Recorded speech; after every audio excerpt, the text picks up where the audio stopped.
Bonjour à toutes et à tous, c'est Gaëtan de Tradox, j'espère que vous allez bien et bienvenue dans cette 15e vidéo du calendrier de la vente Tradox. Donc aujourd'hui on va voir ensemble comment analyser un actif. Donc c'est là que les choses sérieuses commencent vraiment pour ceux qui ont déjà des bases en trading. Donc que ce soit sur l'indice allemand, le DAX, l'euro-dollar ou encore le gold, analyser un actif est une partie très importante dans le travail d'un trader. Cette analyse, elle permettra non seulement de se faire une idée de la situation actuelle de l'actif, mais aussi d'y voir un peu plus clair afin de déterminer des points d'entrée intéressants. Donc le premier point à faire lorsqu'on veut faire une analyse, c'est de choisir sa méthode. Parce qu'il existe plusieurs manières d'analyser un actif. Si vous êtes plutôt price action par exemple, le travail tournera principalement autour des supports, des résistances, tendances ou encore figures chartistes.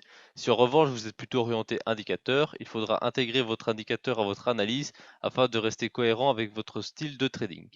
Donc la base de toute analyse, ça va être la tendance.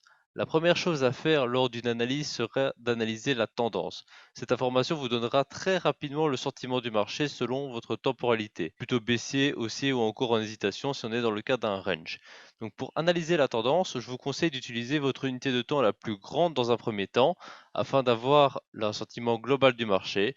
Donc si par exemple vous êtes en day trading avec un graphique en H4, un autre en H1 et en M15, il faudra commencer par analyser la tendance en H4. Une fois cette première entrevue avec l'actif effectuée, on va pouvoir pousser l'analyse un peu plus loin grâce aux éléments suivants. Le price action ou les indicateurs, donc, l'identification des niveaux clés, et ensuite on va affiner les UT. Donc ce que je veux dire par là, et plutôt que d'en parler, je vais vous le montrer, c'est qu'on va commencer l'analyse ensemble. Tout simplement faire une analyse ensemble, une analyse assez rapide sur le DAX. Je ne vais pas faire une analyse à 100% comme celle que j'apprends à mes étudiants au sein de la formation Tradox, mais je vais vous montrer la base, comme ça vous verrez un petit peu comment je m'y prends et comment on peut analyser un actif. Donc pour ça, je vais prendre le cas d'un day trader. Ici, on va dire que je commence donc en H4 parce que je suis donc un day trader avec un H4 à H1 et un M15.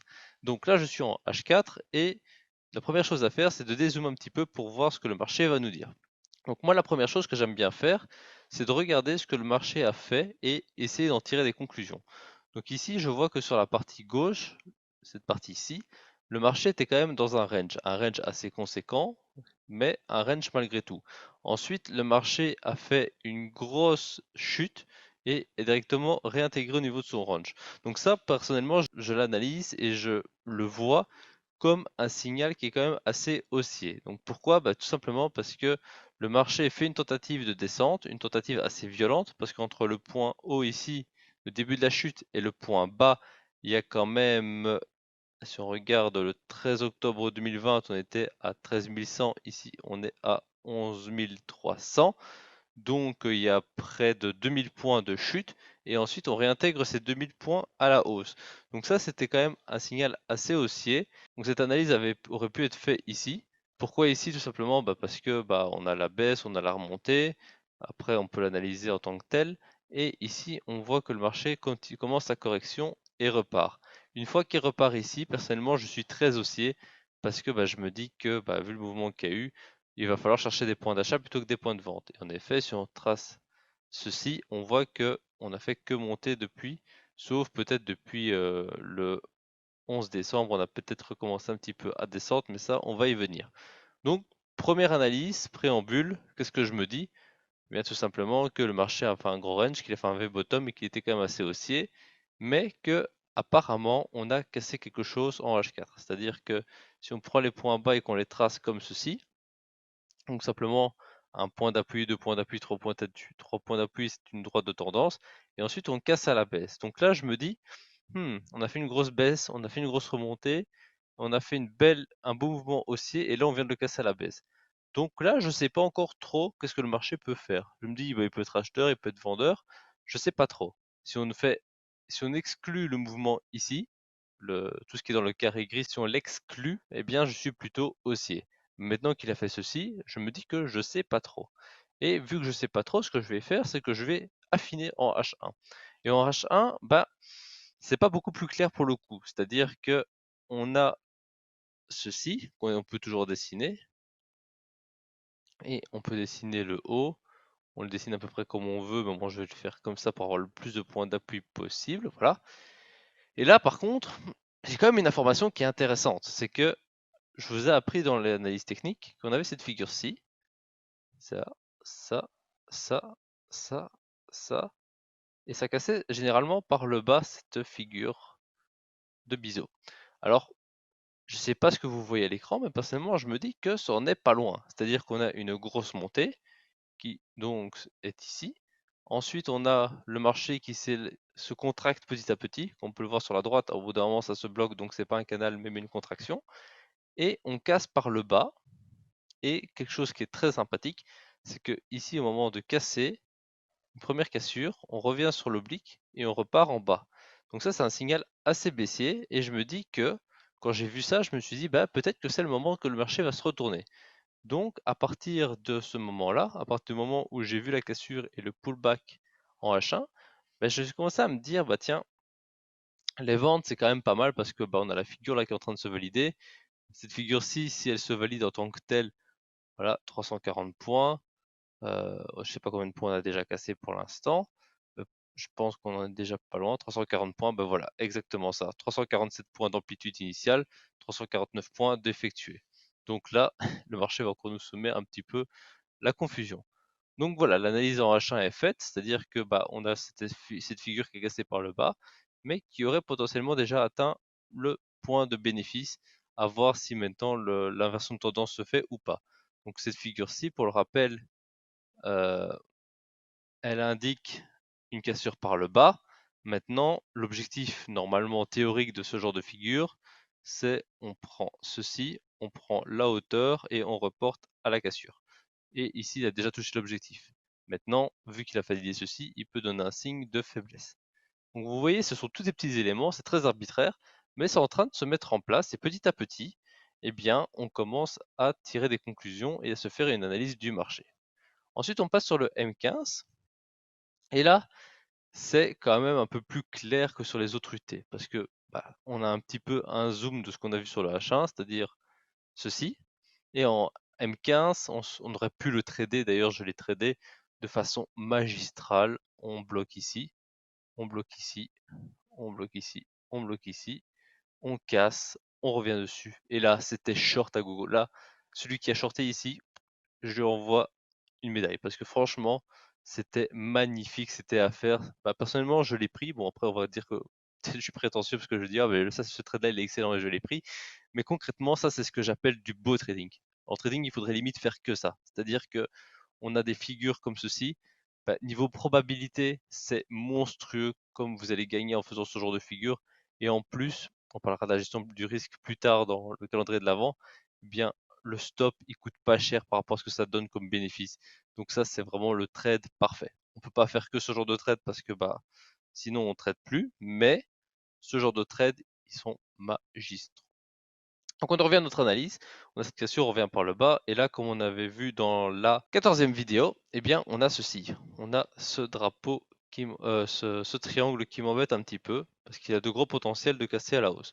Donc là l'analyse intraday, ce serait plutôt, on a tendance baissière, mais il y a ce triangle qui peut casser à la hausse, avec comme objectif potentiel ceci, cette zone-ci.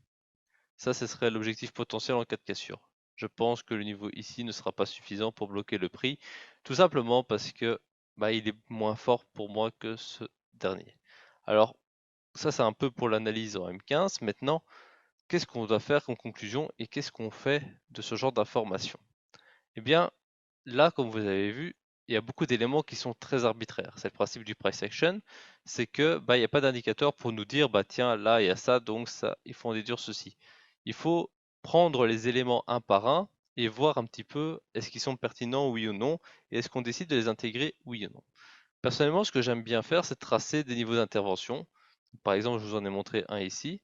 C'est-à-dire que moi, mon plan, par exemple, ce serait que si ce triangle ascendant se valide et se casse, eh bien, je me dis que soit il faudrait trader la cassure et prendre comme bénéfice les 200, histoire d'être un petit peu en dessous de la zone pour être large, soit il faudrait tout simplement, une fois qu'on arriverait sur les 200, si le marché donne un signal de faiblesse, de potentiellement rentrer en short.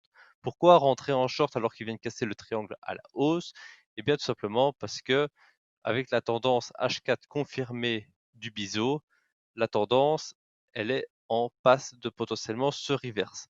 Donc c'est pour ça que moi, ce que je vais faire, dans ce cas-ci, c'est que je vais plutôt chercher un point de vente intéressant qui peut me donner un bon ratio et un bon bénéfice. Alors, je vous conseillerais de faire pareil, c'est-à-dire de trader dans la tendance. Là, personnellement, j'ai vu un signe de retournement. Donc, une fois qu'on a un signe de retournement, on a une tendance haussière. Si elle commence à faiblir et qu'on a des signaux de retournement, eh bien, il faut commencer à changer son fusil d'épaule. En scalping, on est très fort pour ça, c'est-à-dire qu'une minute on va être acheteur, une minute on va être vendeur. Il n'y a vraiment pas de problème avec ça. Il faut vraiment pas s'obstiner dans un sens ou dans un autre. Parce que bah, le problème d'être trop contrarien, c'est par exemple ici on a une belle chute. Si à chaque fois vous dites le marché va se retourner, vous cherchez les points d'achat, les points d'achat, les points d'achat, eh bien non seulement c'est risqué, mais en plus vous avez bien moins à gagner que dans les shorts par exemple. Bien voilà, donc ça c'est personnellement c'est comme ça que je fais une analyse. Évidemment, elle est beaucoup plus complexe quand je la fais, c'est-à-dire qu'il y a des éléments en plus, notamment au niveau des zones. Je vais par exemple en avoir plusieurs, je vais avoir plusieurs scénarios ici. Je vous en ai présenté un seul, c'est-à-dire que bah, j'ai fait l'analyse en H4, en H1, en M15, et je vous ai donné un plan. C'est-à-dire que mon plan, ce serait en cas de cassure de ceci, soit je vais l'acheter, soit je vais aller chercher la vente là-haut. Ça, c'est un plan. Bien évidemment, le marché, il peut très bien directement partir en bas. Il peut très bien commencer à partir en bas. Dans ce cas-là, qu'est-ce que je fais? Eh bien, ça, ce sera le sujet d'une autre vidéo dans ce calendrier de l'Avent, qui sera comment établir un plan. Donc, pourquoi est-ce que je décide de faire l'achat ici, la vente ici, plutôt que de faire un autre plan? Comment est-ce qu'on établit un plan efficace? Comment bien préparer son trading? Ça, pour moi, c'est super important. C'est pour ça que j'aimerais bien en faire une vidéo à part entière. Ici, ça va être tout pour l'analyse. Vous voyez un petit peu comment je fais. Mais pour le faire vous-même, c'est assez simple. Vous choisissez vos unités de temps. Il faut toujours commencer par la plus grosse et affinée. Parce que ben, le truc, c'est que sur la plus grosse unité de temps, il y a des choses qui sont assez grossiers. Par exemple, ici, sur le H4, euh, le, le biseau cassure qu'on voyait, on peut le voir, mais c'est assez grossier. Tandis que si on diminue en H1, on voit vraiment bien qu'on a les points d'appui ici, ça casse et ça repart dessus.